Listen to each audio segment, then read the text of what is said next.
Okay, welcome back from the lunch break. We have 2 more talks this afternoon, and then we have 1 talk tomorrow. So just a reminder that you're free to ask questions whenever you like. So if you have a question during the talk, please type it into the chat box or raise your hand or even just unmute yourself and jump in.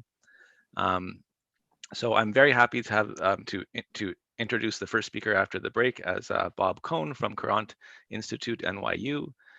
He's going to talk to us about prediction with expert advice, a PDE perspective on a model problem from online machine learning. So please, Bob. Thank you very much. This title, you've heard the phrase prediction with expert advice before if you heard Nadia talk on Tuesday. The topic, the specific model I'll be talking about, though, is quite different from her talk. I am indeed talking about work that was joint with Nadia a couple years ago, and more recently with current PhD students Vlad Kobzar and Gilles Wang. And the overall plan, I'll give you a brief introduction to the model I'm discussing. And then I'll talk about the older work first, the work with Nadia, which discusses the PDE that describes the scaled value function of what amounts to a 2-person zero-sum game. And then the more recent work, which more or less asks the question, good, nonlinear PDEs are in general hard to solve. Can we do something with the underlying insights besides trying to write down explicit solutions? As I mentioned today, a moment ago, Nadia's talk on Tuesday was also about prediction with expert advice, but a different model, and I'll be describing the differences in a moment. Vlad Kobzar, my co-author on the part 3, has a poster. It's still posted in GatherTown, and it's closely related to today's topic. I hope I'll have time at the end to briefly discuss the geometric stopping version of the game, which is the setting of his poster. Okay. Online machine learning is really the study of how to make decisions in a sequential environment. The information arrives bit by bit, and decisions must be made based on the information available. Now, there's many different versions of that. You might be trying to model the time series that is creating the information, but what are you using in order to make those decisions? So I'm going to be, of course, talking about a rather specific model. And in the framework of my talk, also Nadia's talk, we'll assume that there are n experts, and the decision maker or predictor is merging somehow the information from the experts.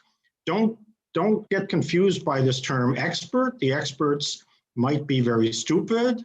They might be publicly known algorithms, or they might have insider information. There's different versions of that.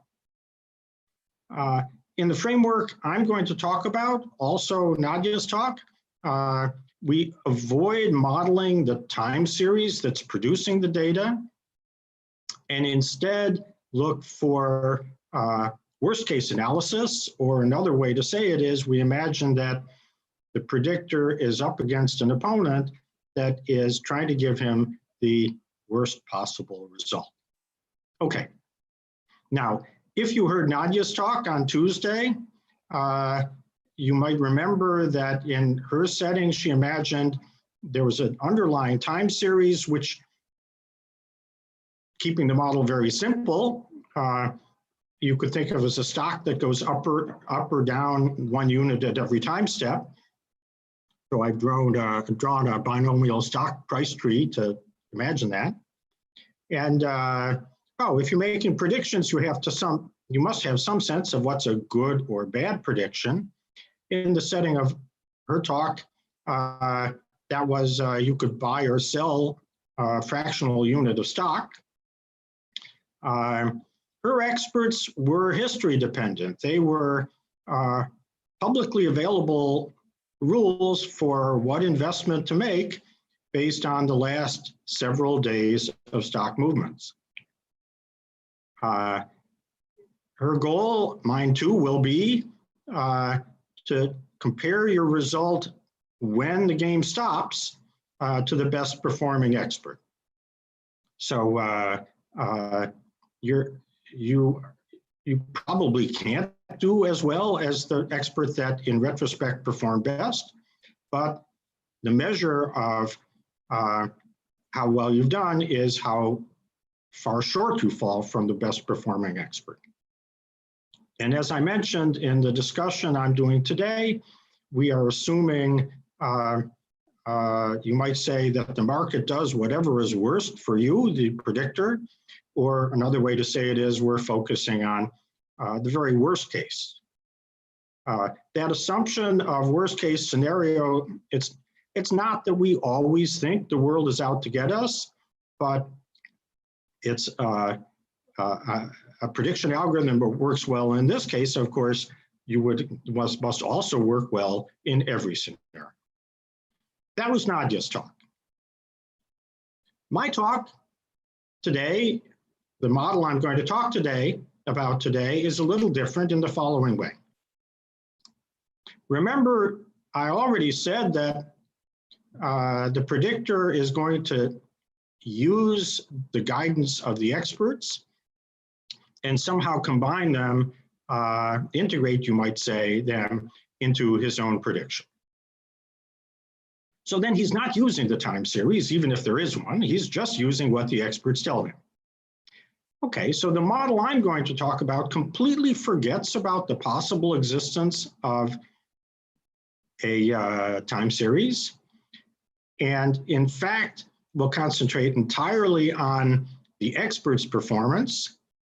And since we're not imagining there's an underlying time series, instead, we'll suppose that our adversary, the market, you might say, or the malevolent environment, is capable of giving any possible gains or losses to the experts.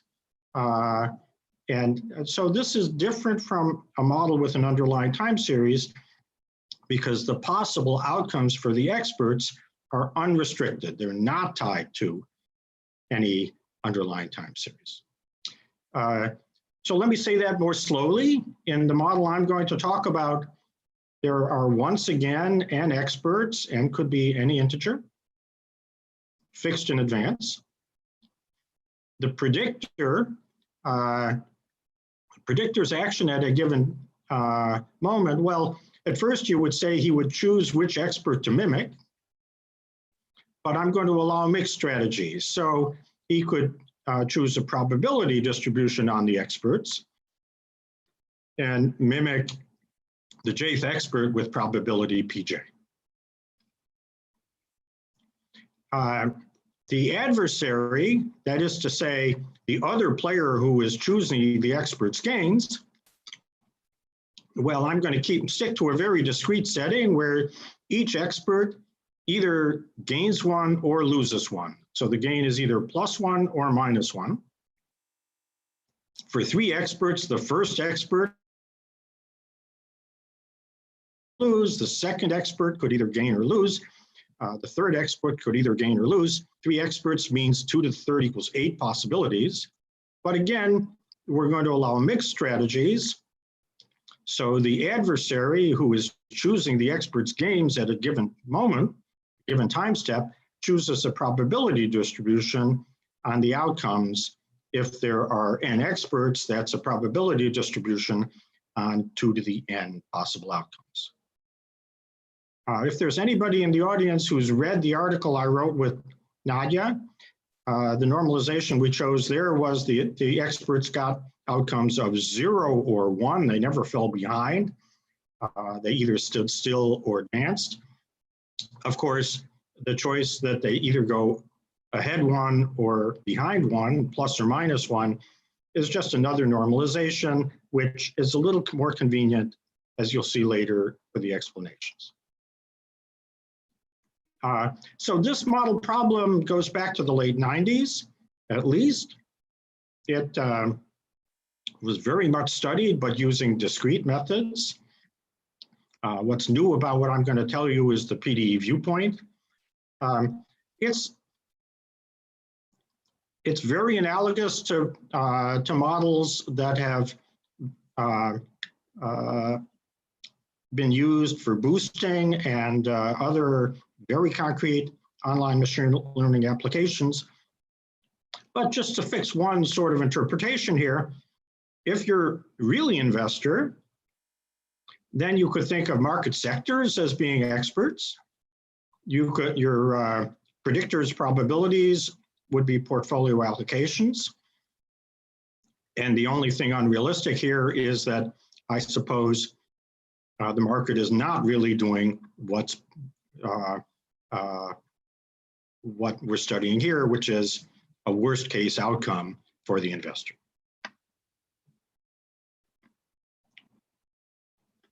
Okay, so I told you already that this is a two-person zero-sum game, and let's make that more concrete.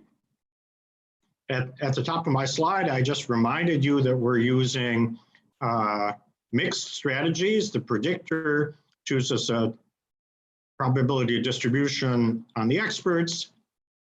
The adversary chooses probability distribution on the possible gain outcomes.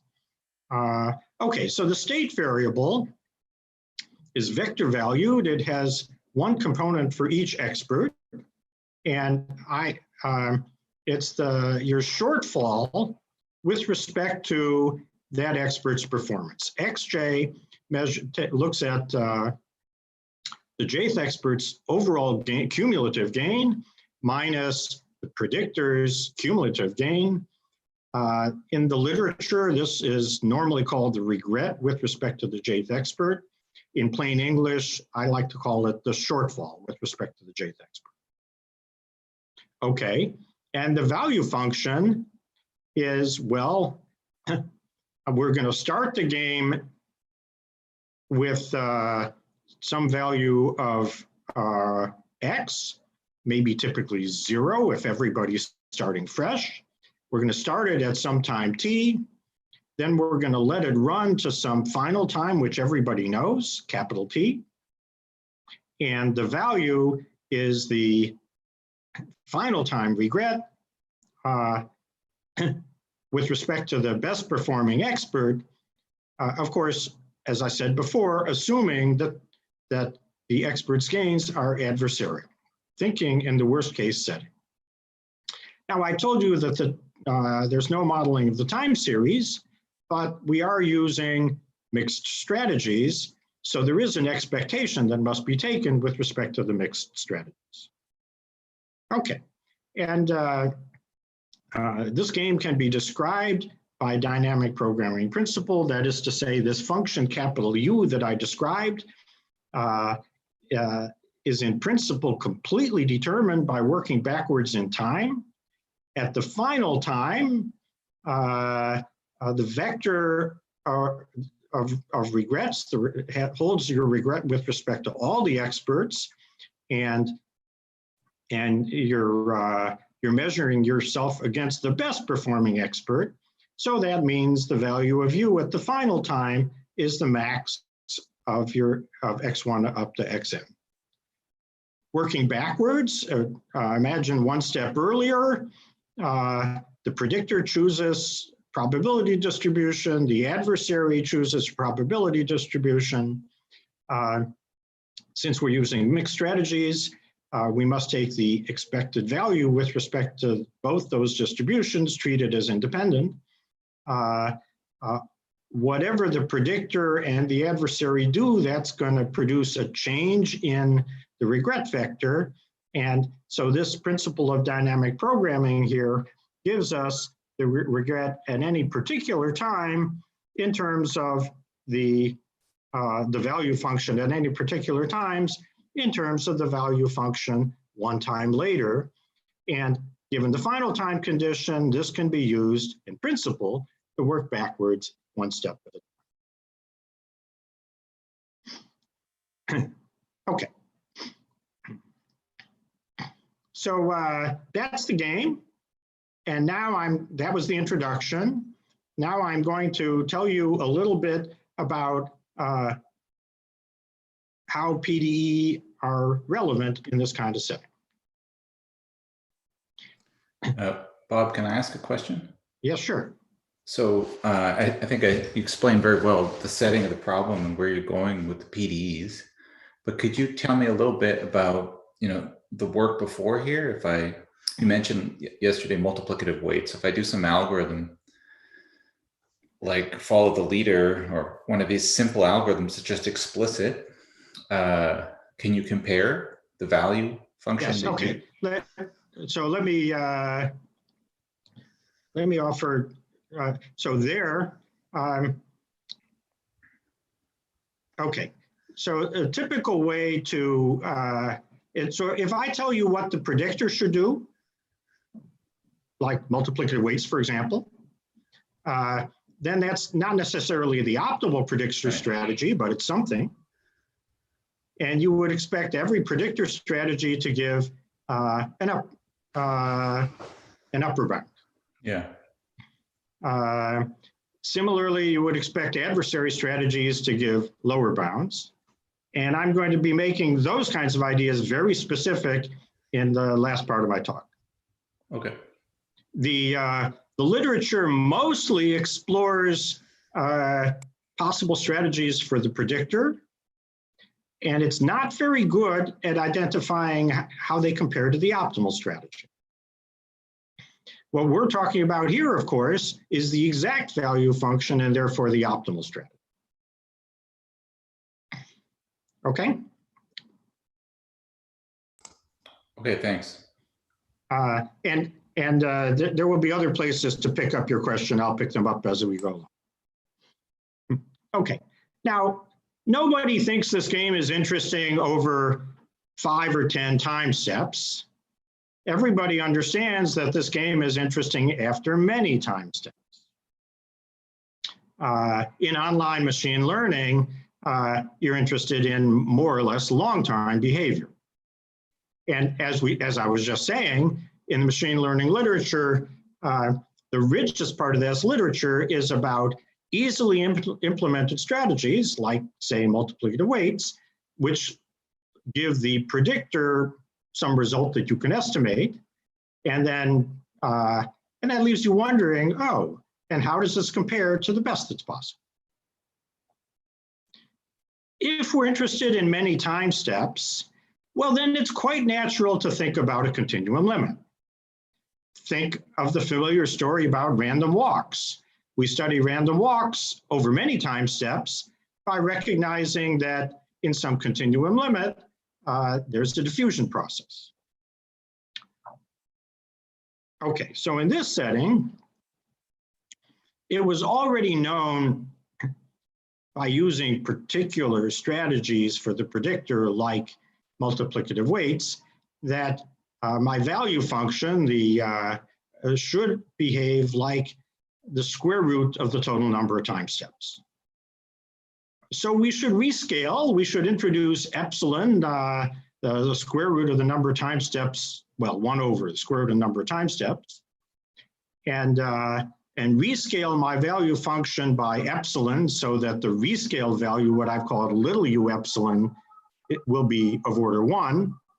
And of course, the regret itself is also getting large, so it needs to be rescaled.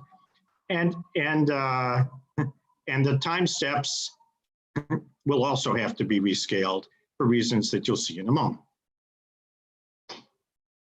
Okay, so in my rescale, y is the rescaled regret variable, tau is the rescaled time variable. Under the scaling, the final time is tau equals 1 if the original final time is capital T. Okay, and so of course that's just a change of variables. So the dynamic programming principle can be written in terms of my rescaled function u epsilon, and we'll look at that quite explicitly in a moment, but you're familiar with this by thinking about random walks. When you rescale a random walk, you should think of many small steps of size plus or minus epsilon on a time scale of order epsilon squared. That's the same scaling we're doing here. Now, the final time condition, my original final time condition was the maximum of the regrets with respect to the different experts. Because of that's a homogeneous of degree 1 function, under this scaling, the final time in the new variables doesn't change. It's still the max of the yi's.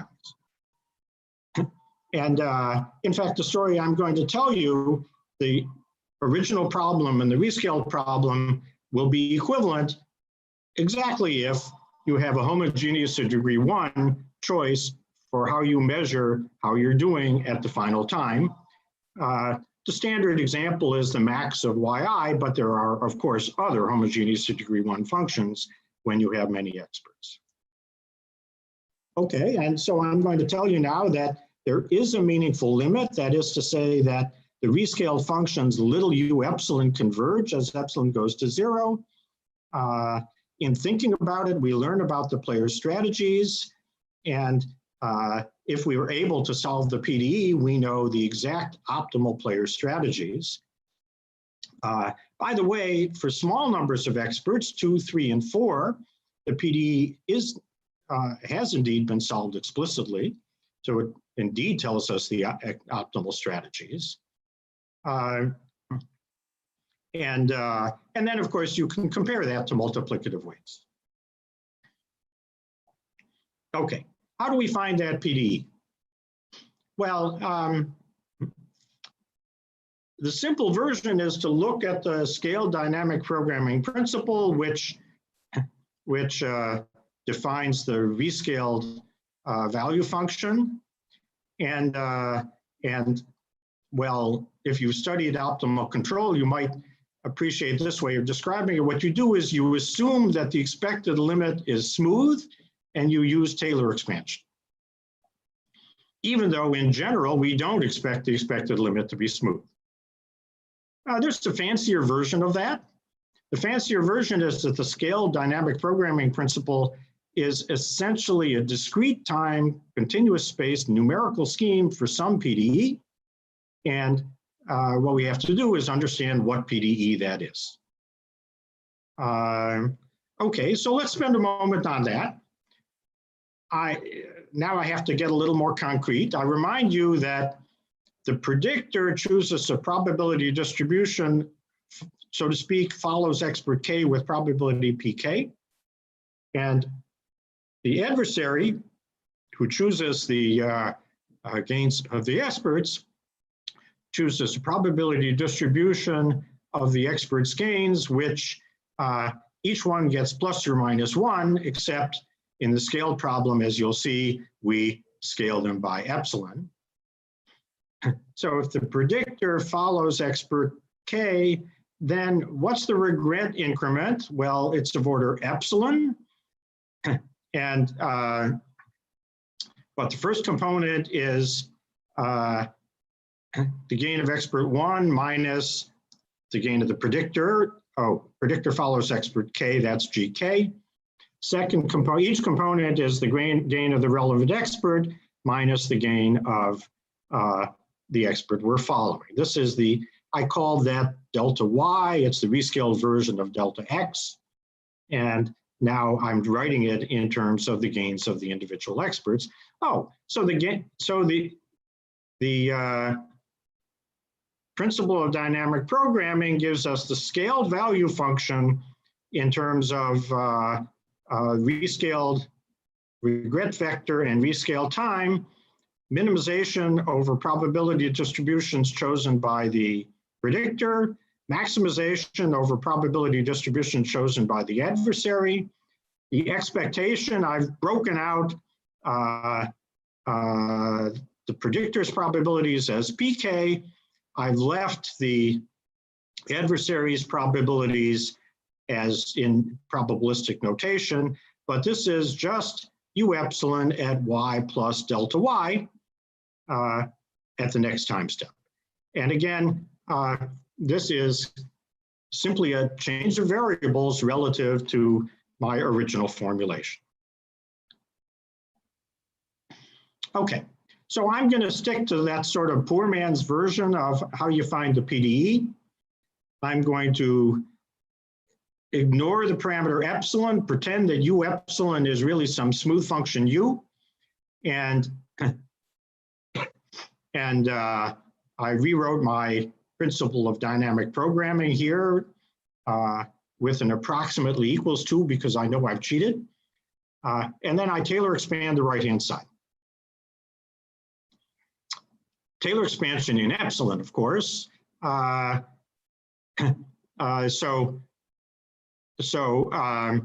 the leading order term feels u evaluated at the point y tau. And since there's nothing random there, there's probability sum to 1. The 0th order term gives me u of y tau, the same as the left. You proceed and you will get first order terms in epsilon, which will involve first derivatives of u. And of course, quadratic terms in epsilon, which will involve second derivatives in space of u, and also time derivatives of u. Okay, so I already mentioned that, of course, the left-hand side cancel with the 0th order term. And now, normally you would expect that the leading order term should dominate the calculation, and that we should look at this order epsilon term and it will tell us everything we need to know. Okay, but when we do that, here you have a min-max problem involving the predictor's probability and also the adversary's probability. If you know a little linear programming, you'll recognize that as a linear programming problem in min-max form. And one can calculate its value. That is to say, one can evaluate the min-max by hand. I'm going to spare you that calculation. We'll be doing something rather similar later. But when you do the leading order calculation at order epsilon, that is, you find the predictor's choice. You find out that the markets at the adversary, I call it said market, I really mean adversary choices must be balanced. Each expert should have the same expected outcome. But that leaves quite a bit of freedom in terms of the adversary. And more, the value we get here is 0. Okay, the first order term in an asymptotic expansion is the one that dominates, unless it's 0. And in that case, it's not there and we must go on. So in this case, I ask you to trust me. The order epsilon term for optimally chosen distributions is 0, and we go to the epsilon squared term, and that's why the Pde that comes out is going to be parabolic. Okay, I've dropped the first order term because it's 0. I've kept the second order terms. And in this formal calculation, I get what appears to be a very nonlinear parabolic equation. Nonlinear because the pKs involved derivatives of u. But the functions I'm talking about have a certain interesting translation property. Think, for example, of the maximum of my final time function was the maximum of y1 up to yn. This has the property that if you add the same constant to all the y's, you just add the same constant to the value. So this, let me call it translation property. If your final time function has that property, then it's easy to check that the property propagates backwards in time. That's an induction. And when you differentiate this property, it tells us, first differentiate with respect to C, it tells us that the sum of the partial derivatives of u is 1. And it tells us that differentiate again, you find out that the matrix of partial derivatives, that's a n by n matrix, multiplied by the vector of 1s is equal to the vector of 0s. So these are simple calculus consequences of this property. And And that permits a great deal of simplification of this expression. Why? Well, first, d squared u acting on the vector of ones is 0. So these terms involving gk just disappear. And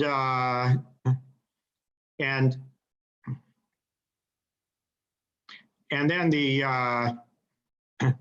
and so then this expression becomes something very much like this one. Oh, the sum of the pKs. Well, those probabilities are independent of the adversary, so they sum to 1, and that's gone. And oh, the expected value of, I told you that at order epsilon, the adversary learned that he should be balanced. Each G component has to have the same expected value. But if you ignore that property, you'll get a, so here I said, oh, we could drop that property. And if we ignore that property, then the best adversary just chooses the gain that's optimal. And then you would say, oh, but I didn't really make a mistake, because whatever that max is, I would put equal weight on Gn minus G, since this is a quadratic expression that doesn't change the expression. Okay, maybe that's too much detail.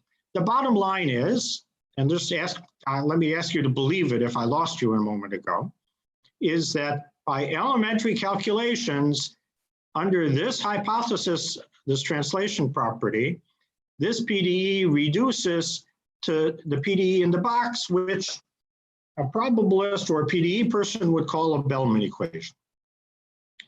Of course, it's a nonlinear PDE because at different points in space and time, the best choice of G might be different from one place to another.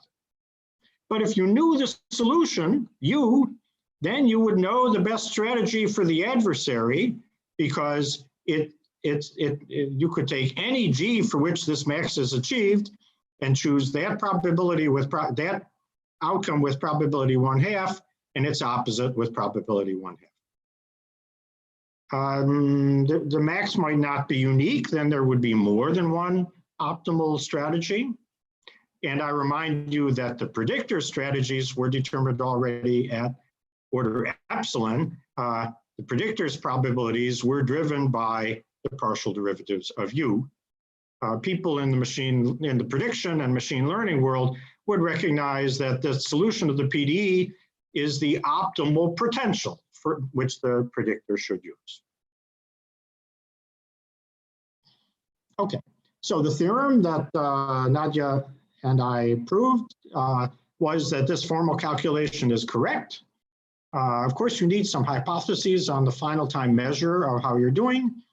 It doesn't have to be the max of the yi's, but it should be non-decreasing, linear growth at infinity, affine, homogeneous to degree 1, so linear growth if you wish, and it has this translation property. Then, as epsilon goes to 0, my rescaled value function converges to the unique viscosity solution of this PDE. And the proof really uses well-established technology that goes back to Barlow and Tsouganides for thinking about viscosity solutions. Coming back to Adam's question in terms of the original unscaled game, if you undo the scaling, then the value function, that is to say the worst case expected shortfall after a large number of steps, starting from a situation where you're starting fresh, would scale like square root of the number of time steps, and candidate strategies for the predictor would give you an estimate for the ratio, but the PDE gives you the exact value of the ratio in the limit large number of time steps. Okay, is the PDE of any use? I told you that it can be solved for 2 or 3 or 4 experts. I'm running out of time, so I'm going to skip the details, except to say that n equals 2 is sort of trivial, n equals 3 already is a little unexpected. N equals 4 is an amazing formula that I didn't try to write down. But then there's the question of usually nonlinear PDEs don't have explicit solutions. Can we do something with these ideas other than look for explicit solutions? A clever guy named Dmitry Rokhlin had a suggestion. He said, oh, these PDEs have comparison principles, so subsolutions or super solutions would give us estimates above or below of the value function. So that's a good idea, but it leaves the question of what to do with such an idea. What about good estimates? And more than that, we're interested not just in the value function, but also in strategies. So how is this connected to finding good strategies? So this leads me to the work with Kobzar and Wang. And let me tell you about the lower bound version of that. In outline, we're going to consider a particular strategy for the adversary. And okay, logically, any strategy for the adversary should give a lower bound. So the first step is to think about, oh, what is the predictor's best outcome against that strategy? And I mentioned here, I'm going to concentrate on strategies for which the expected value of GI is 0. That's easy to achieve by making sure that any gain vector and its opposite have the same probability. Okay, so I'll show you that if W is a function for which this, so this is something, so here I've written something that's a bit like a PDE inequality, but now in which the spatial part involves the expected value with respect to this adversary strategy. So this condition, of course, guarantees Rochlin's condition of being a subsolution. And my claim is that the predictor's best outcome has, under this condition, W as a lower bound modulo error terms.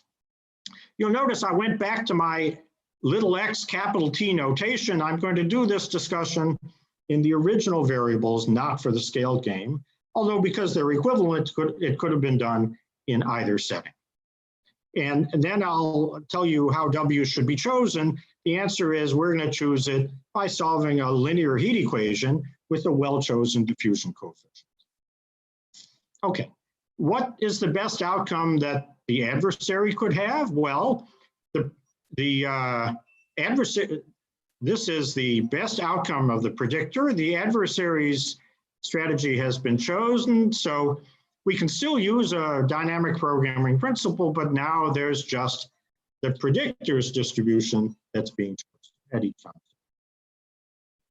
And so if we want to prove the lower bound, induction is the obvious technique. Of course, it has to be true at the final time, and then we work backwards one step at a time. I'm going to sketch the inductive step. In the inductive step, we suppose we've already got the inequality at time t plus 1. We try to understand it at time t. Over on the right, I'm looking at W at a new position at the time t plus 1. I compare that to W at position x and time t that appear on the left. So in terms of a box, that's the increment. That's W is changing from xt to x plus delta xt plus 1. So we break that into spatial increment and a time increment. The time increment, of course, is estimated by Wt. As for the spatial increment, this is very similar to the linear program that I sort of asked you to believe me on before. The expected value of W of the increment, W at x plus the new position, delta x, at time t plus 1, minus W at x at the same time. Okay, I use the translation property first, and that brings, because the translation property, since each component is getting GK. That brings this constant GK out, but its expected value is 0. And then I do Taylor expansion, and the first order term again sees the expected value of G, which is 0. And so in this calculation, I get this quadratic expression as expected, plus of course Taylor expansion errors. So that's all that's involved, and we get the lower bound propagating backwards in time, of course, with new error terms that are accrued at each time step coming from Taylor expansion. Now, you might think it's a little strange to do Taylor expansions with increments that are not small, but we're going to choose W to solve a linear heat equation with max Xi as final time value. The homogeneous degree 1 character of the final time value assures that the solution has similarity form. So if capital T minus, if the time that remains to run is large, then of course an increment of 1 in X is really a small increment for the function capital F. That's why this method works. Okay, once you've decided to solve a heat equation, of course, the solution is given by convolution with the Gaussian. And since our final time function is the max, it's exactly written in terms of scaling factor times the max of Gaussians, and its behavior of that for a large number of experts is known. Okay, the error terms, you can estimate them, that's just arithmetic. Okay, but what's the adversary strategy? In the literature, you find a lower bound based on a very silly adversary, very simple one, I would say. The adversary that chooses each expert independently plus or minus 1. In that case, the expected value of d squared W quadratic form is the Laplacian, and we get a linear heat equation with factor, well, this 1/2 carries through, so cap is 1/2. But actually you can do better, because remember I've told you d squared W is not just a symmetric matrix. It has this interesting property that when multiplied by the vector of 1s, it gives 0. Okay, if you use this, there's a better adversary. The good adversary looks for either the gain vectors that sum to plus or minus 1, or the gain vectors that sum to 0. That's some subset of all the possible gains. One choice is the good choice for even n, and one choice is a good choice for odd n. And if the adversary that lets the gains be uniformly distributed over those choices gets a different calculation. So repeating that calculation, I get a larger diffusion constant. Larger diffusion constant gives me a larger W, and therefore a better lower bound. Okay, I'm going to skip the algebra behind that. Here's a story about upper bounds that's very similar. The bottom line is that given a strategy for the predictor, you can define the best that the adversary could do against it. And then there's a different PDE condition. If W satisfies a different PDE condition, it's an upper bound for the best result of the adversary.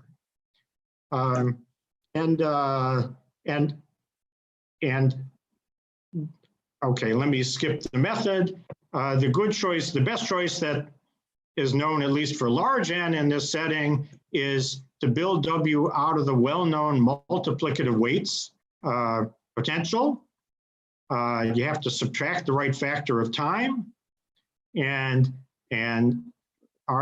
when you plug that choice with the well-chosen eta into our framework, it gives the well-known upper bound that's obtained already in the literature a long time ago by multiplicative weights. Of course, you don't have to use that choice. You could solve a linear heat equation instead.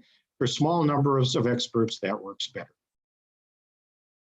I mentioned at the very beginning that there's a finite time horizon version of the game, but Jeff, I think I should be finishing, right? You're muted. Sorry, if you want to talk for a couple more minutes, this is fine as well. Yeah. Okay, I'll take just a sort of very brief discussion there. So the geometric stopping version of this game has the following character. We imagine that instead of telling you in advance when the game is going to stop, we let it stop with probability delta or continue with probability 1 minus delta at each time step. So then, of course, the stop and the time when it stops is itself a random variable whose distribution has been determined by delta. Of course, there's a dynamic programming principle here too. If v of x is the expected value of your shortfall with respect to the best expert when the game stops, starting from initial vector of regret x, then either the game stops right away, in that case it's delta times my final time function, or the game continues, in which case I do a min-max and take the expected value of v at the new position. There's no time any longer in this discussion, so we expect elliptic PDE, and indeed the appropriate scaling limit, which involves rescaling the function I just defined with epsilon is square root of delta, solves it's the unique viscosity solution of an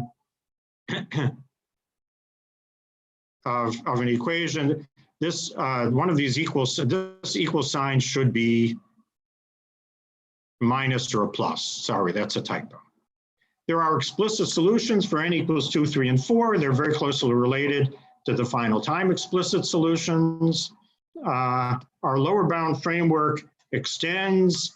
Let me just sort of say, why might you expect the lower bound framework to extend? Well, okay, let's, v of x, you might imagine, okay, the game is going to go on until it stops. It's in the continuum limit. The stopping distribution is exponential. So you might imagine that your worst case result would be the integral with respect to here, it's probability stopping after time t times the best you could get in the final time problem if you stop at time t.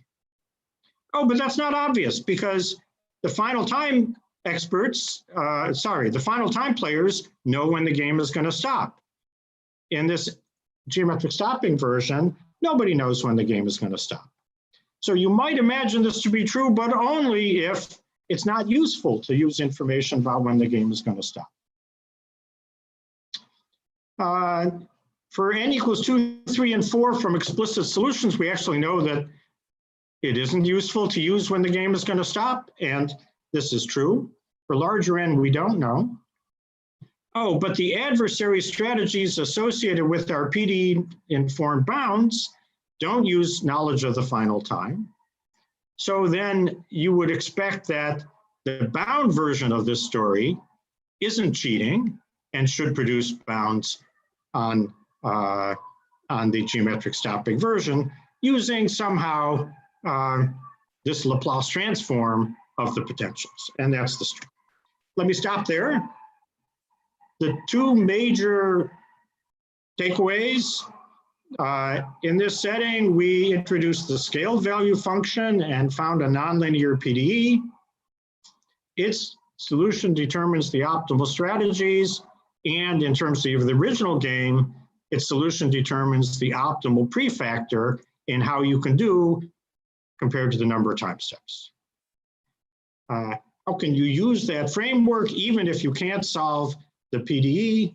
The answer is, well, we've introduced a PDE-informed approach to strategies and bounds, which has helped us find upper bounds and lower bounds, and even in the case of the lower bounds, an improved strategy over the one that was already in the literature. Thank you very much. Okay, thanks for the really fascinating talk, Bob. So please, if you have a question, please just jump right in, or raise your hand, or type into the chat box. Hey, Bob. Thanks for a nice talk. I have a question. So, I mean, not so familiar with the context, but does it make sense here to think about the case where n goes to infinity? Like, is there some mean field type of behavior, or what? How? I mean, is there something interesting there? So the answer is, so in fact, of course, it's interesting to ask in terms of the question I've just been asking, talking about what happens when you have a large number of experts.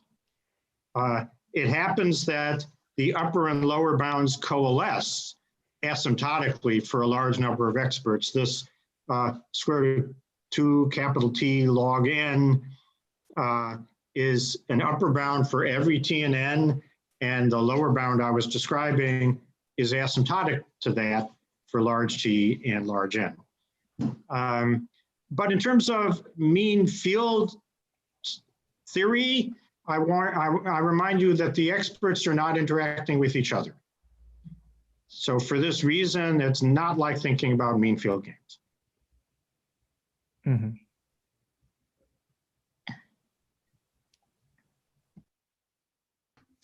Hi, Bob. Thanks for a great talk. It's really interesting.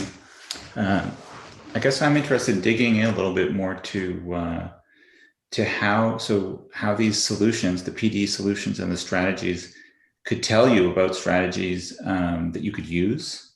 In particular, if there are cases where, say, the regret bounds from the optimal strategy are similar or different. I guess you're saying asymptotically it's the same, but where the constants even might be different.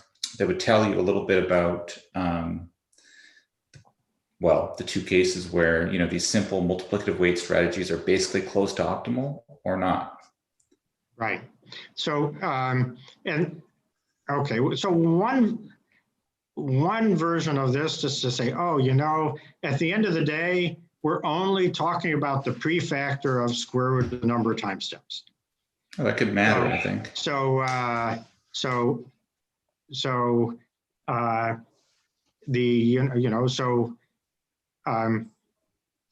How big is the difference? Well, you know, it depends on n, but you know, it's not necessarily, we're not necessarily gaining a lot. One thing you're learning here is that the simple lower bounds are based on very simple or constant strategies, like advancing each expert independently. The optimal strategies here, the optimal strategies in the cases that we understand are typically based on rankings.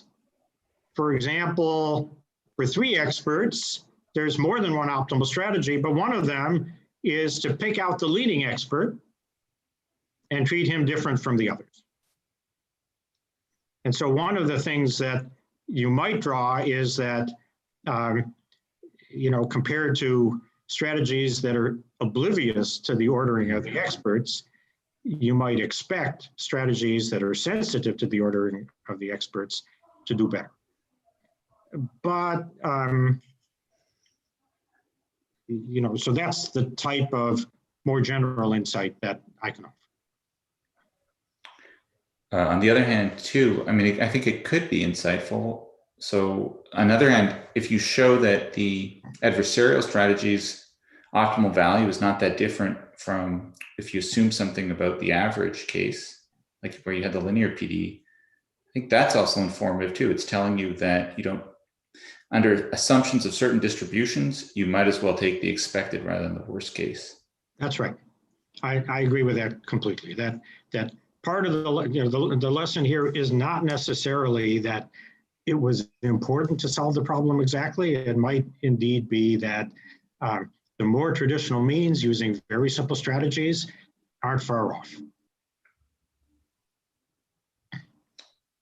Well, I mean, yeah, people still care about verifying that these that you don't have to look for better strategies too to get a different asymptotic rate. That's right. Big thing. Yeah. That's right. Okay, thanks. It's nice. Okay, are there other questions from the audience before we move to Gather Town?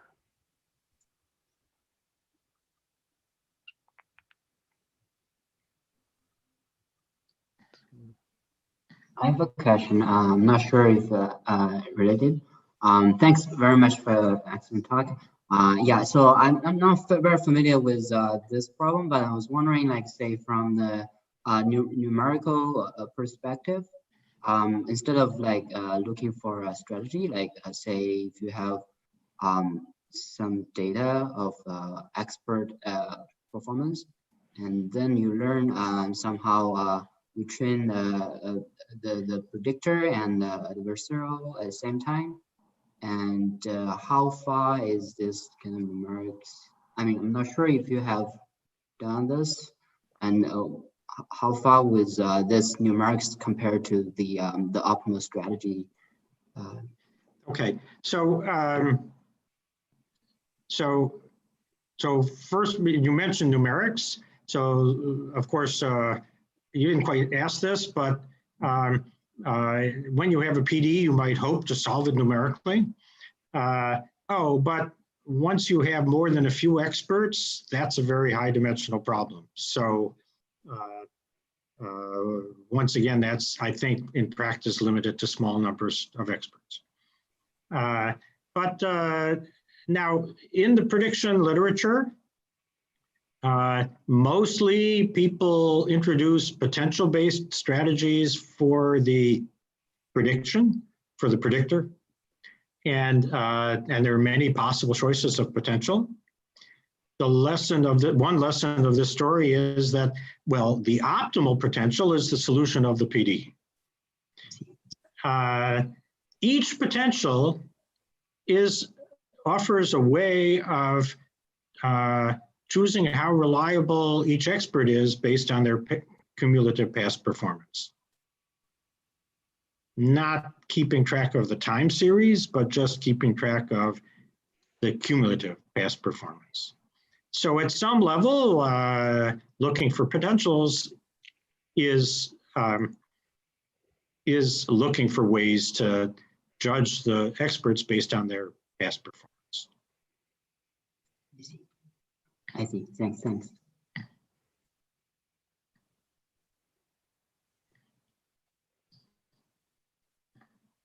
Okay, thanks. So maybe we should move to Gather.town for a little bit of discussion before the next talk. Then let me put the link in here for you.